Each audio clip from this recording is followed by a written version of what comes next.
नमस्कार साथियों, शिक्षा शास्त्र की एक और क्लास में आप सभी का स्वागत करता हूं। मेरा नाम है अनिकेत। अगर आप चैनल पर नए हैं तो चैनल को जरूर लाइक सब्सक्राइब शेयर करें। शिक्षा शास्त्र वाले हैं, यूजीसी नेट फर्स्ट पेपर वाले हैं तो इसको ज्यादा से ज्यादा शेयर सब्सक्राइब करें। देखो, आज की क्लास में हम किसी टॉपिक पर डिस्कशन नहीं करने वाले हैं। ये एक इन्फॉर्मेटिव वीडियो है उन बच्चों के लिए जो कल नेट का एग्जाम देने जा रहे हैं, यानी 18 जून को जो आप कल एग्जाम देने जा रहे हैं उसके बारे में आपको कुछ सावधानियां बरतनी है, उस पर हम बात करेंगे। सबसे पहले जो सावधानी आपको बरतनी है, कोई भी इलेक्ट्रॉनिक डिवाइस यानी EL आपको कोई भी नहीं लेके जाना है। ना तो आपको कोई ब्लूटूथ लेके जाना है, ना कोई ईयरफोन लेके जाना है, ना स्मार्ट वॉच लेके जाना है। यानी एक ऐसी कोई भी चीज नहीं लेके जाना है जो इलेक्ट्रॉनिक है। इवन आप एनालॉग वॉच ले जा सकते हैं लेकिन मत ले जाइए, क्योंकि वहां पे घड़ी लगी रहेगी। तो आप कोई भी एक ऐसी चीज नहीं ले जाएंगे जो इलेक्ट्रॉनिक से जुड़ी हो। पहली चीज आपको ये ध्यान देना है। दूसरी चीज, आप कोई मेटल नहीं ले जा सकते, ठीक है। कोई भी आप मेटल की चीज नहीं ले जा सकते, इवन बेल्ट तक भी नहीं।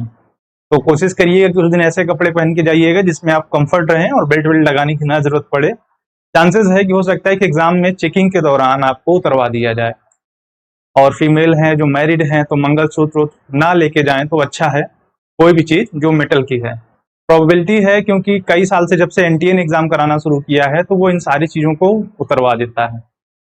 तो इस चीज का ध्यान रखना है कि आप कोई भी, देखो एकदम आसान शब्दों में कह दें, छोटे बच्चे तो लगे नहीं हो कि कोई छोटा एग्जाम है दे के चले आओ। UG PG का एग्जाम नहीं कि आपके टीचर्स आपको बचा लेंगे अगर कुछ हुआ। ये आपकी अपनी जिम्मेदारी है। भले ही आपके पास एक ईयरबड्स है जिसकी लेंथ बहुत ज्यादा नहीं होती, 10 ही मीटर होती है, पर अगर बाई मिस्टेक ही आपके पास रह गया तब भी आप एग्जाम से बाहर हो जाएंगे। भले वो मानेंगे नहीं मिस्टेक हुआ है आपसे, ठीक है। तो इन चीजों को आपका ध्यान रखना है कि ये सिक्योरिटी रखनी है आपको। दो चीजें कि कोई भी इलेक्ट्रॉनिक चीज, कोई भी मेटल की चीज, और नकल वकल मत करना कुछ। हाँ, अपने पास अपनी कम से कम एक फोटो रखना, एक ID रखना और एडमिट कार्ड रखना। और पेन के लिए जैसे ये मार्कर है, काफी है ना कि एक बार में टिक लगा दिया तो गोला भर गया। तो कोई ऐसी ही पेन लेना, चाहे डार्क कलर की, ब्लू या ब्लैक, बस इससे ज्यादा नहीं। और उससे आप भरना तो क्या होगा, जब आप गोला फिल करेंगे तो 2 या 3 बार मोस्टली घुमाने पे आपका गोला भर जाएगा, तो वहां आपका टाइम बचेगा। ये तो हो गई आपको क्या ध्यान रखना है, सेफ्टी। अब दूसरी चीज ये जान लीजिए कि आपको एग्जाम में पहले सॉल्व क्या करना है। तो देखो, सबसे पहले बता रहा हूँ, DI और कॉम्प्रिहेंशन की तरफ मत भागना, बिल्कुल मत भागना। आंख मूंद के उनको भूल जाना कि ये भी एग्जाम में है। सबसे पहले उन क्वेश्चन को करना जो तुम्हें एकदम इजी लग रहे हैं, कि जिनमें तुम देखोगे सही हो जाएगा। जैसे कुछ लोगों को ICT के क्वेश्चन सही लगेंगे, ये ICT दिखा मार दिया। किसी को रीजनिंग सही लगेगा, दिखा मार दिया। किसी को रिसर्च सही लगेगा। तो अपने हिसाब से जो पहले इजिली कर पाओ, जिसमें तुम्हारा टाइम ना वेस्ट हो, सबसे पहले उन क्वेश्चंस करना जिनमें क्लियर हो। इसके लिए मैं क्लास में भी बताया हूं कि आप कुछ नहीं करना है, पेज दर पेज पलटना है, क्वेश्चन पढ़ना है। जो ऑप्शन सही लग रहा है ना, पहले क्वेश्चन में B, ठीक है, बुकलेट में मान लो। दूसरे का C, बुकलेट में मान लो। तीसरे का D, बुकलेट में मान लो। चौथे का A, ठीक है, बुकलेट में तुरंत मार्क करते जाओ जहां पे एकदम क्लियर हो कि हाँ इसका यही आंसर होगा। इसका फायदा क्या होगा कि वहां आंसर है, दोबारा आपको चेक नहीं करना पड़ेगा। तो सबसे पहले ऐसे क्वेश्चन करना। मोस्टली तुम्हारे पास ऐसे क्वेश्चन 50 में से एटलीस्ट 10 क्वेश्चन ऐसे होंगे जो तुम पहली नजर में हर हाल में सही करोगे। चांस ही है, गलत होना नहीं है। अगर आपने थोड़ी बहुत भी पढ़ाई की है तब 10 क्वेश्चन ऐसे होंगे जो तुम हर हाल में सही करोगे। अब बच रहे हैं आपके 40 क्वेश्चन। अभी 10 क्वेश्चन और साइड कर दो, 30 क्वेश्चन बचते हैं। अब 30 क्वेश्चन पे, उन क्वेश्चन पे फोकस करना जहां तुम्हें डाउट हो पढ़ने के दौरान कि 2 ऑप्शन कोई सही है, A B सही है या C D। अब यहां से थोड़ा अपना टाइम वेस्ट करना शुरू करना, कि दिमाग लगाना कि मैं A मारूं, B मारूं, C मारूं या D मारूं।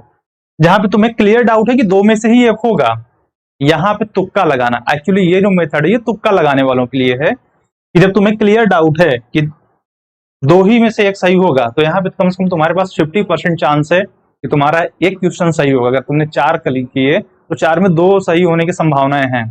तो अगर ऐसे में 30 क्वेश्चन भी मान लो और तुम्हारा लक बहुत अच्छा रहा ना, तो एटलीस्ट तुम 20+ क्वेश्चन यहीं पे कर लोगे।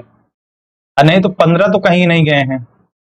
15 इधर, 10 उधर, 25 क्वेश्चन तुम ऐसे ही पहुंच गए। 40 क्वेश्चन में 25 क्वेश्चन कर लिए तो बहुत बुरा नहीं है, ठीक है। हाँ, लेकिन ध्यान देना यह है कि तुम्हारा स्कोर 30 क्वेश्चन प्लस होना चाहिए अगर चाहते हो कि सक्सेसफुली JRF क्वालिफाई कर जाओ।